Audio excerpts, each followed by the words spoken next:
It's Wednesday and I have not really done much work in my book since Friday.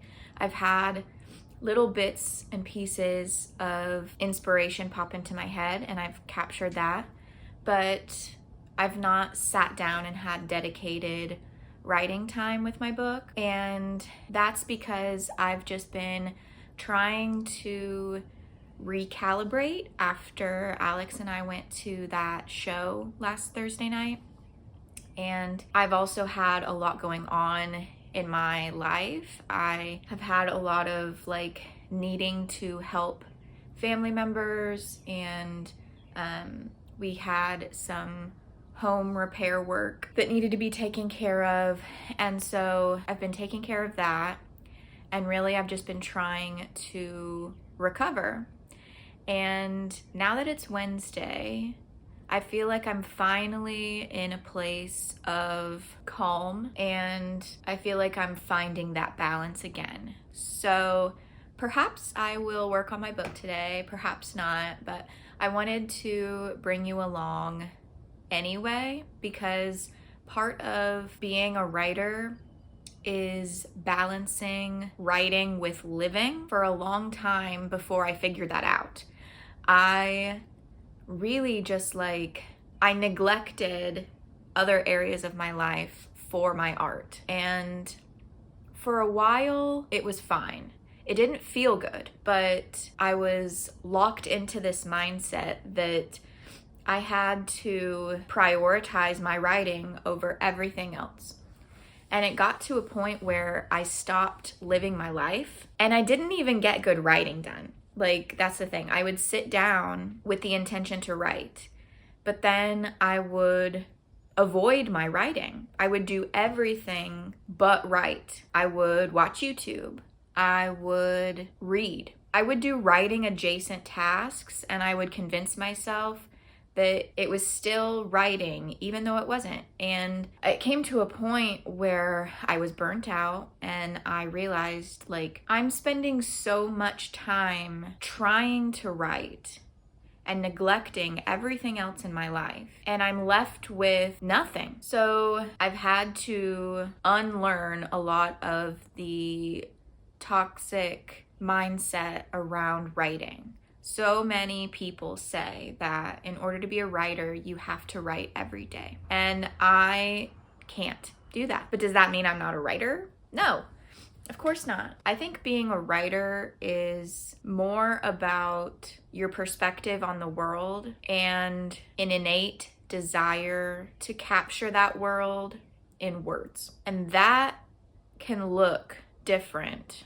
for everyone. I am a writer even if I never publish a book. I am a writer even if no one ever reads the words that I write. Being a writer is an identity to me. It's about looking at the world through curiosity and finding magic in words. That's what it means to me. And while I do want to tell stories, I have had to find a place of acceptance within myself that if I never share stories with the world while I'm alive, I'm at peace with that. And finding that peace, the stories still come. They still flow out of me, but I'm not in competition with them. I'm not at war with them. I'm not in this rush or this race to get those stories out into the world. I'm okay just vibing with them. I'm okay with spending time in those stories by myself. And yes, I do want to share them with people. I want to share my stories and have people read them and resonate with them. Of course, I want to do that. But I'm okay if that doesn't happen either, because I would rather live a joyful, peaceful life than to kill myself in order to publish a book. So, all of that is to say, today I may or may not work on my book. We shall see.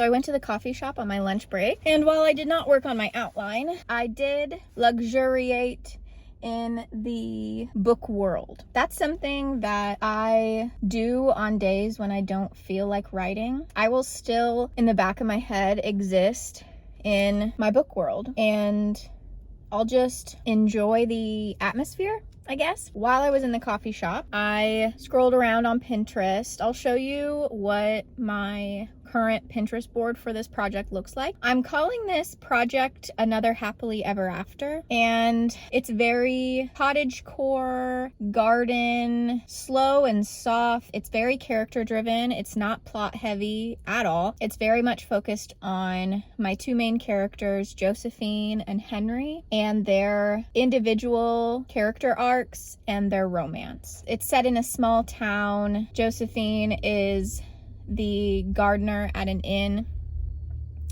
and Henry has moved back to town, and he's a musician, and he's got a bit of a troubled past. And I was working on just, world building, imagining, and I also was adding some songs to my playlist that I started for the story. There's not a whole lot of songs yet, but I'm accumulating them as I go. So anyway, even though I didn't get words on the page in my outline, I still feel like I'm working toward the goal of the story by just spending time in the world. Okay, I gotta go back to work now. So driving back to work, I think I just had a realization, thinking about what I just told you about how this is very much a character-driven story and it's not plot-heavy. I think it was a good choice to do the outline. Even though I was resistant to doing the outline, I do think that was a good choice. It helped give me a strong foundation, but I'm feeling resistant to the outline again. And I think that might be why I don't feel like writing, is because I don't feel like outlining. And realizing, like putting two and two together, that this is not a plot-heavy story. It's a quiet story. It's a character-driven story. And I know who my characters are. I've done that work. I've established all of their characteristics that I need to know to get going in the story.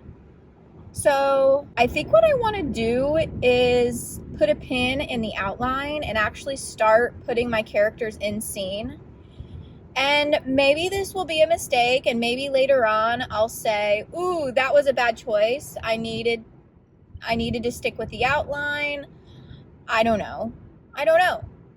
But part of listening to my intuition about taking a break from the writing, when you take a break from the writing, when you listen to the voice or the nudge inside your body that says it's okay to take a break, take the break. Part of the break is to listen for any wisdom or guidance that you weren't able to access or hear because you were so focused on the task at hand. I don't know if that makes sense. I think that perhaps this is what I needed to realize in this mini few day break from the writing, is that I don't need to keep working on the outline. I've got enough of the outline that I can start putting my characters in scene.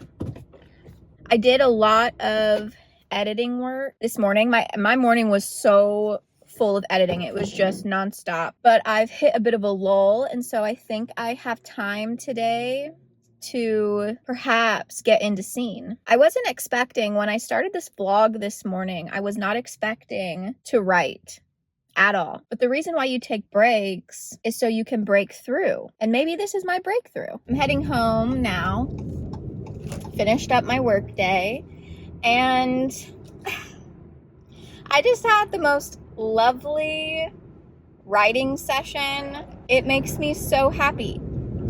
I am always so deep in the weeds, and that means that I often have to come up. I have to pause, and I have to come up, and I have to look at what is happening, and then I know which direction I need to go next. And I always know when it's time to pause and remove myself from the weeds and look around at what's happening in terms of my writing process, but also in terms of life. I am this way, just in general. I know when it's time to do that when it starts feeling hard, or something just feels wrong, or I just have that like gut feeling like you really need to take a break, girl.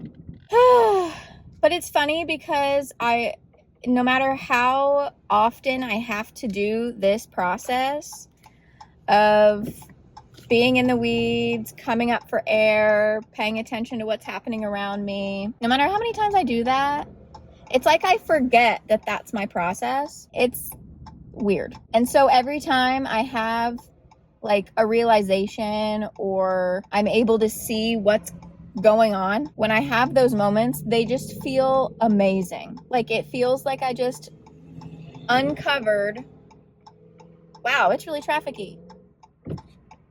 It feels like I just uncovered the most amazing, awe-inspiring wisdom. And it's probably not, like, to people who don't have that kind of process of thinking, you may just be watching this video being like, Bailey, come on, like, duh, we all know this. Well, not me. So anyway, what I needed to do was take the break, and in that break, I had my breakthrough, and I realized that I am now ready to move on to the next phase in layering the story. I have the romance beats. I have my characterization for my main characters. I have world building, and now it's time for me to put all of those on the page together. And it may be clumsy and it may be awkward, but that's okay because it's the first time that they're on the page together. So that's the next layer in this process. And I was able to start that process while at work today. And it just felt so good. And actually, I hand wrote it. So I don't know how much I wrote, and it really doesn't matter how much I wrote. What matters is that I wrote, and I now know where I'm going. And what I did right was so, it's like I have been peering into this world for a while now. I've been looking at it from the outside, but to be in it, it felt so beautiful, and it gives me a lot of confidence for this story just in general. I don't know if I've ever had such clarity and joy while writing in scene in a world that I've created. I did the work. I built up enough of a foundation with the outline, no matter how sparse it is. Like, I think at heart I am a pantser, but I need just a little bit of structure to pants off of. And I built that structure. And now I can actually just start telling the story without worrying about its final form. The outline is not like, it's not chapter or scene specific, it's beats. And so there's still a lot of flexibility and freedom in how the story will unfold and the way that it will be organized. I don't know how it will be organized. A lot of this story is actually set in the past. The past plays a really important part in the story. And I've not yet discovered whether or not the past needs to be conveyed through flashbacks or like a dual timeline. So I think what I'm going to do is I'm heading home and I'm gonna eat dinner, visit with Alex and Willow just a little bit, and then I think I want to keep writing, and I think I'm going to handwrite again. That really worked for me this last writing session. I think handwriting often feels more grounded to me versus typing in the computer. Typing in the computer, it feels like I'm kind of typing into a void, and writing in my journal feels way more grounded to me. And I especially need to feel grounded when I'm starting this phase of the process where